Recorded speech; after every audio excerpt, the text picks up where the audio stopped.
doit ouvrir, c'est le dossier de la Palestine. Et donc, le projet est élaboré dans ce sens-là. Finalement, les Palestiniens n'ont plus les moyens. Ils ont été, comme je vous l'ai dit, désarmés. Ils ont été envoyés en exil.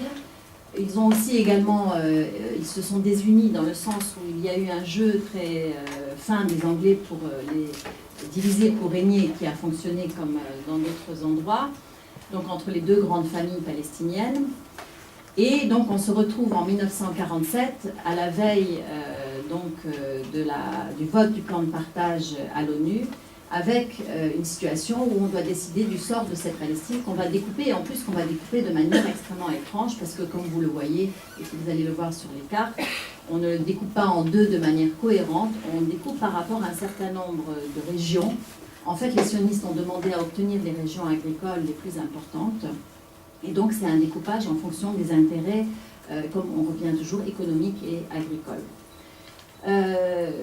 1947, le vote n'aurait pas été acquis si on n'avait pas ajourné de quelques heures le vote du plan de partage, puisqu'effectivement, c'était a priori négatif quand ça ressortait. Donc les Américains demandent l'ajournement. Pendant ces quelques heures, ils vont influencer le vote, notamment des petits pays, en leur disant « écoutez, on ne va pas vous aider » ou « on n'implantera pas d'usine chez vous si vous ne votez pas favorablement ». Le vote est acquis. En réalité, dès le lendemain de vote, l'ONU considère que c'était une grave erreur et il faut revoir le dossier. La période de 1947, de fin 1947 jusqu'à 1953, c'est la date que je donne. Pourquoi? C'est la période qui va être utilisée par le mouvement sioniste pour évacuer la population. Le transfert qui a été pensé donc, au début du XXe siècle, à la fin du XIXe, au début du XXe, c'est vraiment, il faut se débarrasser de la population. Donc on n'est pas dans une logique par rapport à la guerre. La guerre s'inscrit à l'intérieur de cette période, en mai 1948, mais en réalité, les forces sionistes sont beaucoup plus fortes que l'ensemble des pays arabes qui eux-mêmes sont à peine indépendants, n'ont pas d'armée importante, n'ont pas la formation ni l'armement que les sionistes ont eu, et donc l'État d'Israël est bien évidemment plus costaud pour faire face, et va bénéficier aussi du fait que notamment la Jordanie donne son aval en quelque sorte à ce partage, puisque lui-même est intéressé par récupérer la partie arabe de la Palestine. La population se retrouve donc déjà sur les plus de 800 000 Palestiniens qui sont expulsés à la date de mai 1948. Les trois quarts ont été expulsés alors même que les Britanniques sont encore là pour les protéger. Donc on voit bien que les Britanniques n'ont pas joué leur rôle, et bien au contraire, on voit aujourd'hui dans les archives que les Britanniques ont aidé à l'expulsion. Ça a été le cas par exemple à Haïfa, où c'est eux-mêmes qui les ont mis sur les bateaux, qui ont mis les familles pour les expulser vers le Liban et la Syrie. Et aussi, on sait aujourd'hui qu'il y a des généraux américains qui ont participé également aux côtés des sionistes. La première guerre israélo-arabe va permettre en fait une extension de territoire.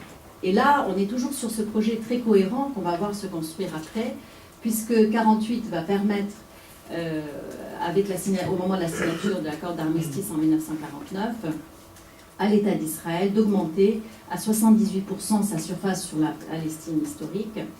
Et ça, c'est un acquis, bien évidemment, sur lequel ils ne veulent pas revenir, puisque après, on va parler de la ligne verte comme la référence, en fait, pour les futurs pourparlers. En réalité, d'un point de vue juridique, la seule référence valable, ça reste le plan de partage de 1947. Mais donc, voilà, on avance comme ça. Et puis 1948, un autre événement important, avant que je passe après à la suite pour avoir un peu le temps pour aborder la période plus contemporaine. En 1948, au lendemain de la première guerre israélo-arabe, les Nations Unies vont envoyer un émissaire, le comte Bernadotte. Quand il arrive là-bas, lui-même, il a sauvé beaucoup de Juifs pendant la Deuxième Guerre mondiale, il était à la tête de la Croix-Rouge, et il pense venir sauver à nouveau des Juifs. Et quand il arrive, il se rend compte que ce n'est pas du tout ce dont on lui a parlé. Il n'avait jamais rencontré d'Arabes auparavant. Mais très rapidement, il voit la situation des réfugiés. Et donc, il élabore un programme, un projet, un rapport qu'il écrit avec l'aval des Américains et des Anglais. Et ce rapport stipule qu'à un moment donné, il faut le droit au retour des réfugiés. Ça, c'est extrêmement important. Il cite, je crois, 13 fois le mot réfugié dans son rapport. Et qu'également, il faut revoir aussi le plan de partage. et la question de Jérusalem. Donc il les cite un certain nombre de points. Il va être assassiné le lendemain, en septembre 1948, le lendemain de la remise de son rapport à l'ONU. Mais son rapport va servir de base à l'élaboration d'une résolution qui est fondamentale jusqu'à aujourd'hui. C'est la résolution 194.3 qui est votée le 11 décembre 1948. Alors pourquoi elle est fondamentale? Elle est votée la veille de la Déclaration universelle des droits de l'homme et quelque part elle s'en inspire énormément puisque vous avez, au-delà des questions spécifiques palestiniennes, vous avez la question du droit au retour, vous avez la question de la compensation, puisqu'il est dit que les Palestiniens ont droit à des compensations pour les dommages et les pertes qu'ils ont subies. Vous avez la question de Jérusalem, donc qui est aussi considérée normalement comme une entité internationale et qui devait être gérée comme telle. Et donc, vraiment, on a les bases qu'on retrouve dans les déclarations des droits de l'homme. Jusqu'à aujourd'hui, cette résolution n'a pas été appliquée. Elle a été votée plus de 100 fois, donc c'est une des plus anciennes et une des plus votées par l'ONU. Donc entre 1949 et 1953, les Israéliens continuent d'expulser. Donc vous voyez bien que ce n'est pas la guerre qui justifie le transfert, puisque la guerre est censée être terminée avec les signatures des accords d'armistice. Qu'est-ce qui fait qu'en 1953, ils vont arrêter d'expulser de manière importante, non pas, ils ont toujours continué un petit peu, mais de manière massive comme ça, c'est qu'en 1953, vous avez le développement de la photo de presse. En fait, c'est le grand boom de la photo de presse, et au moment du massacre de Kibbutz, il y a plein de photos qui apparaissent, notamment, bon, c'est pas encore Internet, mais dans les journaux européens, et à l'ONU, il y a plusieurs photos qui arrivent. Et là, les Occidentaux tapent de la table et disent aux Israéliens, écoutez, il faut arrêter. Et en plus, c'est contre-productif parce que les gens commencent à se poser des questions parce qu'il y avait des photos extrêmement crues du massacre avec des corps, etc. Donc en fait, c'est vraiment ça qui va empêcher. Et donc, on va considérer que c'est la première grande phase de transfert de cette population. De 1953 à 1967, qui va être la deuxième guerre israélo-arabe, il va y avoir un enjeu important, c'est l'enjeu de l'eau. Comme vous savez, je vous l'ai dit dès le début, Mead leur dit il faut faire attention à l'eau. Donc il y a tout un tas de combats qui se font entre la Jordanie et Israël, entre la Syrie et Israël, sur les questions frontalières de l'eau. Et c'est consécutivement à ces désaccords et aussi parce qu'il y a des combats réels, que Israël décide d'attaquer en juin 1967. Et donc c'est ce qui se passe. En juin 1967, en l'espace de quelques heures, Israël multiplie par 4 son territoire et donc obtient la partie arabe de la Palestine avec Jérusalem-Est, le Golan. Donc ils n'arrivent pas à avoir toute la Syrie, mais ils ont le Golan parce que c'est la source en eau. Ils obtiennent le Sinaï, ça faisait partie aussi du projet initial, donc vous voyez qu'il y a une extension importante. Pendant ce temps-là, les Palestiniens aussi se sont organisés. Ils ne sont pas entendus à l'ONU. Paradoxalement, on ne les entend pas à l'ONU, malgré le fait qu'ils essayent. Alors, ils ne sont pas autorisés à venir en tant que tels. Et donc, qu'est-ce qu'ils font? Ils vont utiliser les autres pays arabes pour nommer des ambassadeurs. Donc, il y a plusieurs ambassadeurs, notamment de la Syrie, d'Arabie Saoudite. En fait, c'est un Palestinien qui représente ce pays-là, et en même temps, ça leur permet d'accéder à la tribune et de parler au nom des réfugiés palestiniens. Mais ça n'est pas suffisant. Et après la guerre de 67, malgré la résolution 242, qui est aussi une résolution qui reste non appliquée, puisque c'est revendiqué mais pas appliqué par les Israéliens, ils se rendent compte que finalement, on est toujours en absence d'écoute par rapport à leurs revendications réelles et en absence d'application des résolutions onusiennes. En 1969, il y a le premier détournement d'avion. C'est Leila Khaled, une femme qui le fait, qui est aujourd'hui une grand-mère au Liban. Et pourquoi est-ce qu'elle le fait? Parce qu'en fait, ils sont acculés quelque part. L'OLP a été créée 4 ans plus tôt, comme une entité politique. Donc il y a le renforcement des partis politiques qui existaient dans les années 30, mais en même temps, il y a une absence de capacité à les entendre, une absence de fait d'être représentés quelque part au niveau officiel. Et l'ensemble de ces détournements d'avions qui vont avoir lieu, et ça, je travaille actuellement là-dessus, montre que finalement, c'est parce qu'il y a eu cet électrochoc du détournement d'avions que l'opinion mondiale se réveille et se rend compte qu'il y a cette population de réfugiés. C'est la plus grande population de réfugiés dans le monde et que le statut n'a toujours pas été réglé. Ils sont toujours dépendants d'ailleurs des nations, parce que l'UNRWA, qui a été constituée en 1950 pour pallier à leurs besoins, est toujours effectif et payé par les Occidentaux notamment. Et donc voilà, il faut trouver une solution. Et en 1974, on autorise Arafat à parler à la tribune des Nations Unies. Donc c'est un grand discours et c'est ce qui va permettre à l'OLP d'obtenir un statut d'observateur à l'ONU après et d'enclencher en fait une reconnaissance qui va prendre du temps, mais c'est le démarrage de cette reconnaissance palestinienne en tant que telle. La question du droit à l'autodétermination des Palestiniens va vraiment démarrer à partir de cette date-là. En même temps, de 1975 jusqu'à 1987, qui est la date de la première intifada, qu'est-ce qui se passe sur la situation sur le terrain? Les choses se sont plutôt aggravées. Pourquoi? Parce qu'en 1967, au moment où les Israéliens prennent tout ce territoire, c'est là qu'ils enclenchent ce qu'on va appeler la colonisation. Alors au départ, il y a eu un débat en Israël, mais qui n'a duré que quelques heures, en fait, entre les tenants d'une colonisation immédiate, et c'est ce qui se passe d'ailleurs dans les heures qui suivent la prise de Jérusalem. Ils vont raser le quartier des Maghrébins qu'on voit à Jérusalem devant le mur des Lamentations. Donc ils expulsent la population.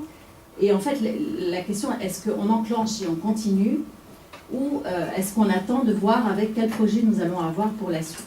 Et le débat est très vite coupé court, puisque les tenants de la colonisation arrivent à avoir le dessus. Et donc on commence la colonisation sur l'ensemble des territoires, y compris d'ailleurs le Golan.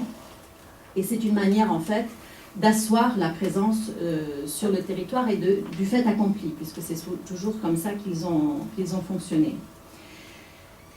1975, c'est la guerre du Liban aussi, donc on voit la question de la géopolitique, puisque la guerre du Liban, elle est déclenchée par rapport à la présence aussi des Palestiniens au Liban, parce qu'ils sont des éléments déstabilisants dans les autres pays, parce que malgré ce qu'ont pensé les Occidentaux, les Palestiniens ne sont pas devenus des Libanais ou des Syriens, parce qu'ils n'étaient pas juste des Arabes, et c'est là où on retrouvait les limites de l'analyse au départ, de dire que c'était que des Arabes. En réalité, leur spécificité est demeurée, elle s'est même renforcée dans les camps de réfugiés palestiniens. Et donc, c'est un élément déstabilisateur. Et on voit dans les archives, c'est intéressant, de ces années-là, les années 75 au début des années 80, jusqu'à 82, au moment de Sabra et Shatila, les Occidentaux sont pris dans leurs contradictions. Les Français se disent il faut réussir à négocier avec Arafat, il faut trouver une solution. On voit bien que ça ne peut pas durer, qu'à un moment donné, il faut que les réfugiés retournent. Mais en même temps, vous avez les Américains qui font pression, qui jouent double jeu. Et ce qui va permettre d'ailleurs, Sabra et Shatila, c'est qu'ils vont laisser faire finalement les Israéliens, alors que Arafat les avait prévenus qu'il allait se passer quelque chose. Et donc on voit le jeu qu'on voit apparaître jusqu'à maintenant entre les tenants d'un certain réalisme et les autres qui sont les tenants en fait du suivisme politique, idéologique par rapport au projet israélien.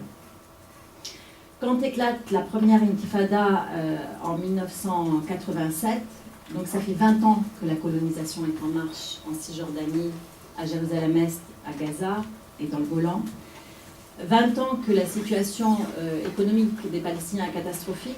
Alors on revient toujours à cette question de l'économie, parce qu'ils payent des impôts à l'État d'Israël, qui ne fait rien sur le territoire, alors que selon les conventions de Genève, ils sont censés s'occuper et de la population et du territoire. Et qu'en même temps, au niveau politique, mis à part le fait que l'OLP a commencé des négociations, en tout cas au niveau diplomatique, ça n'a pas bougé. Et donc la situation devient extrêmement intenable, et donc la population explose. Elle explose à la fois contre l'occupation israélienne, mais elle explose aussi contre l'immobilisme des pays arabes.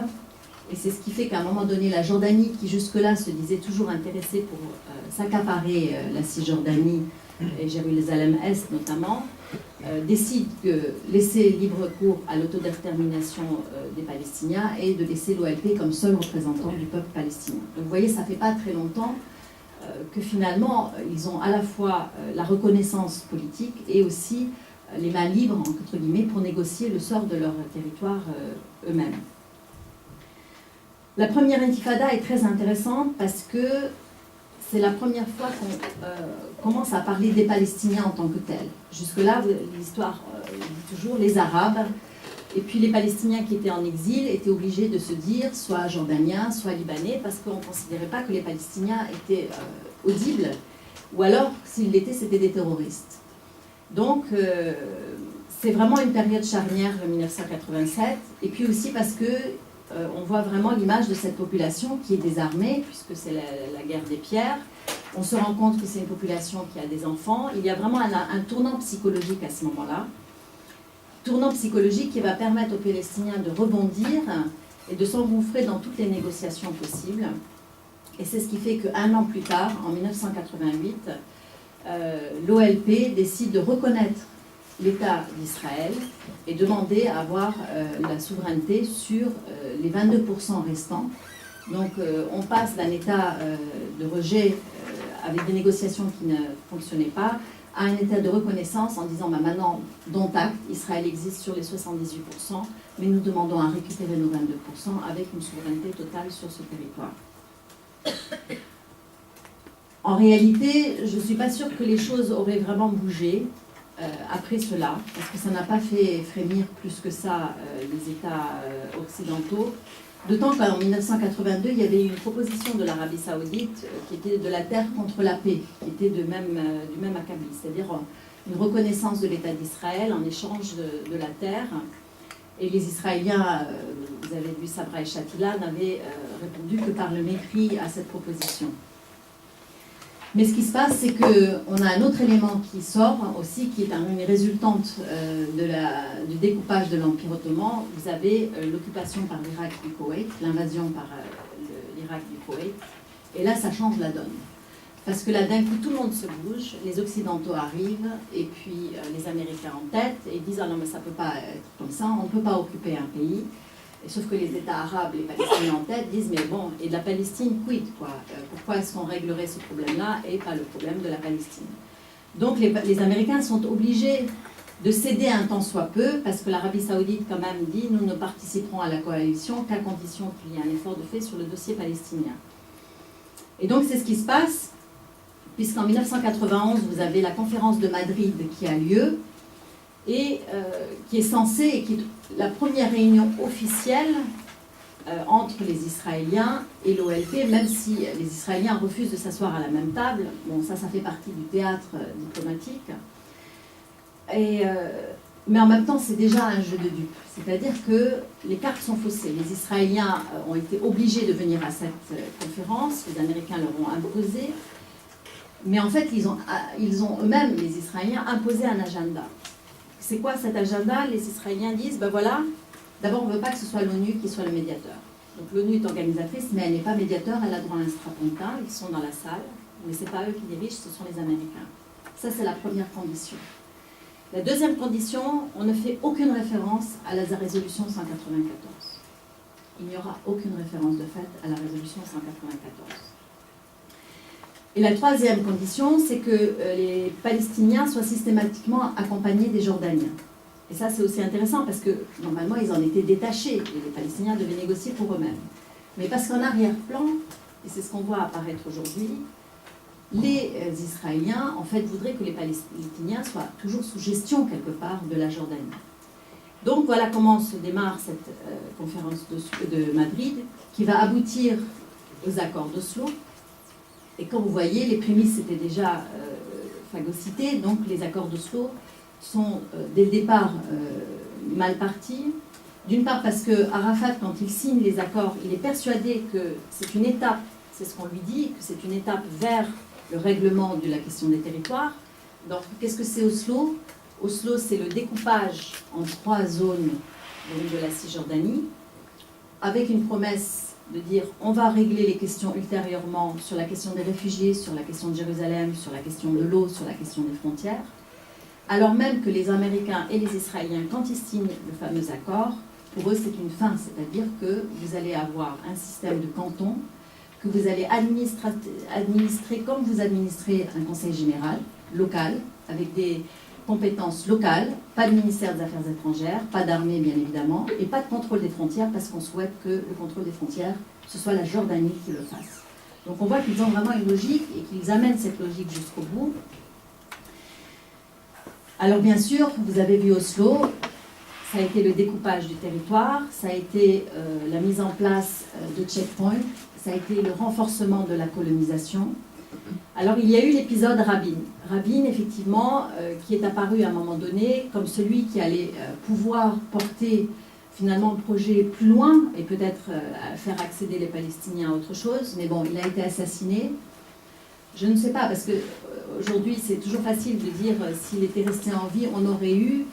En tout cas, c'est vrai qu'il avait mis en place une dynamique. Pardon. Il avait amorcé une dynamique pacifique, mais je ne suis pas sûre qu'il aurait été au bout d'un projet vraiment d'indépendance d'État palestinien. Excusez-moi.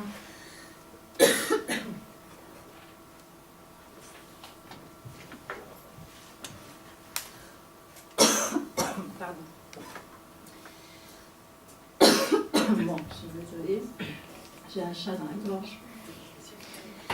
Et... ah.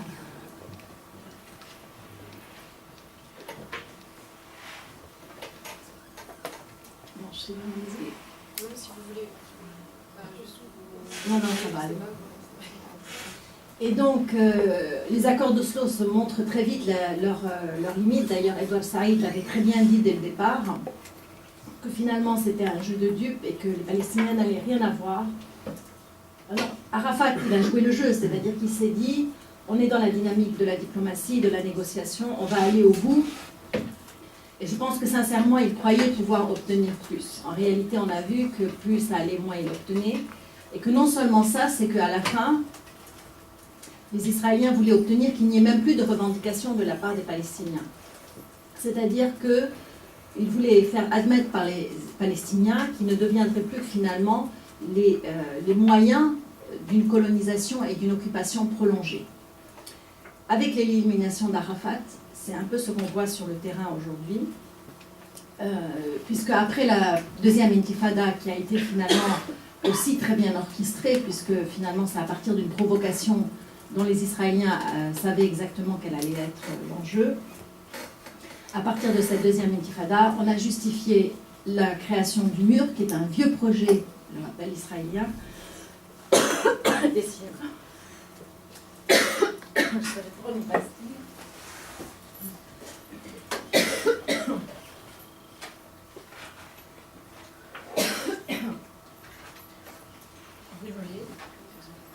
Vous devez voir quelque chose dans l'air.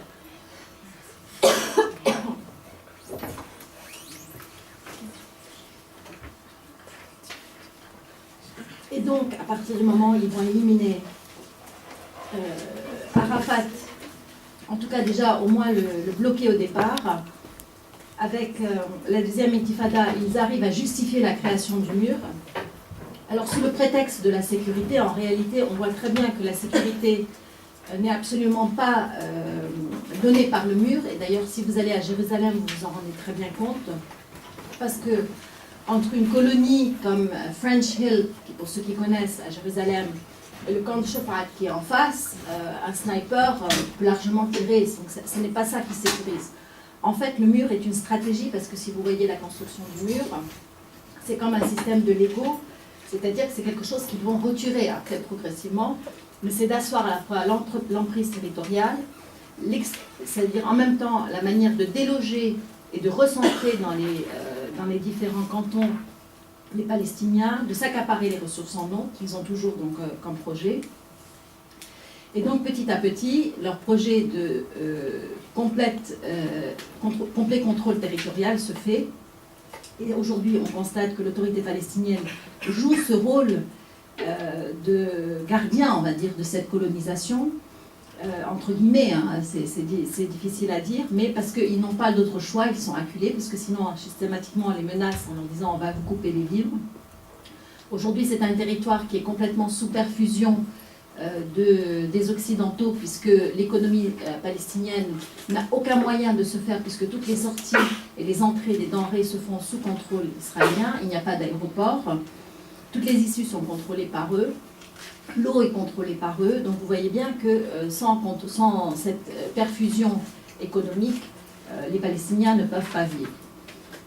Pour terminer par rapport à l'économie, parce que je reviens toujours là-dessus, on a pensé en 1949, quand il y a eu la première conférence, qui a été la conférence de Lausanne, que je n'ai pas évoquée parce que je n'ai pas eu trop le temps, la première conférence qui a suivi la résolution 194.3, qui devait permettre de transformer les accords d'armistice en accords de paix et d'appliquer la résolution, a échoué parce que l'ONU et ses membres n'ont pas osé faire appliquer le politique et les résolutions à Israël. Et donc, à défaut de faire appliquer le politique, ils ont fait appliquer l'économique. C'est-à-dire qu'on a décidé de gérer la question des réfugiés d'un point de vue économique. On a créé l'UNRWA, avec un projet, c'est que les Palestiniens deviennent la main-d'œuvre des pays arabes, s'installent définitivement, que ça contribue au développement des pays arabes, ce que de fait est arrivé, mais sauf que les Palestiniens ne se sont pas intégrés dans la population complètement. Ensuite, vous avez eu Oslo, qui a été aussi un projet économique. Et enfin, en 2007, Annapolis. Et on voit très bien que systématiquement, on ne résout pas le politique et on propose des solutions économiques. Et là, je reviens, il y a 10 jours, j'étais en Palestine.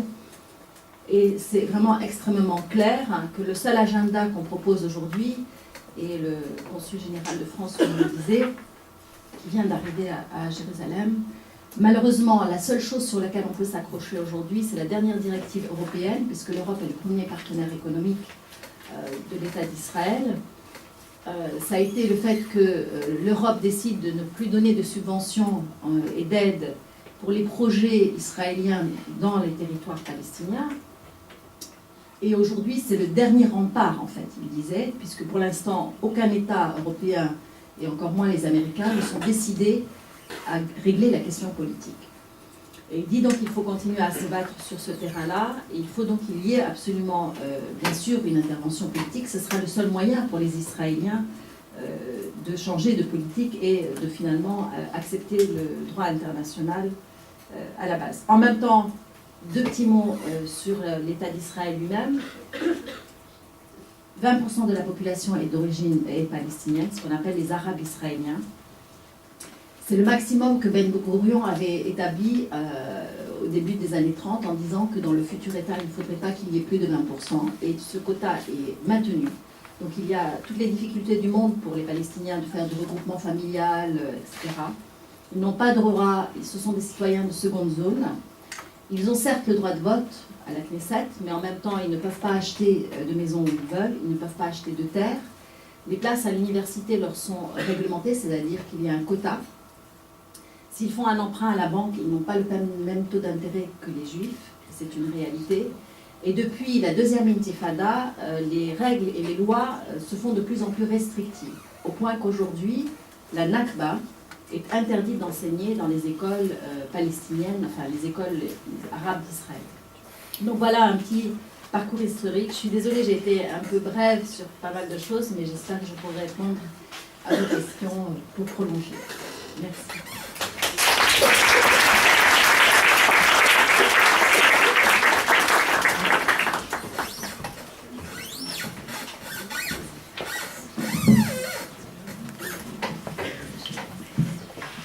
Alors d'abord, je souhaite vous remercier pour cet éclairage historique sur l'histoire de la Palestine.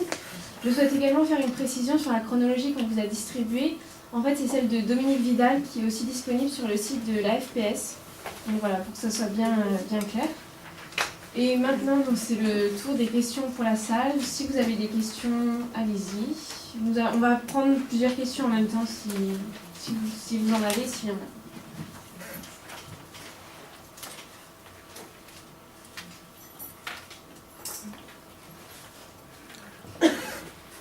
Tout à l'heure, vous avez dit que l'ONU et les États-Unis ne se penchaient que sur, en voulant régler les problèmes économiques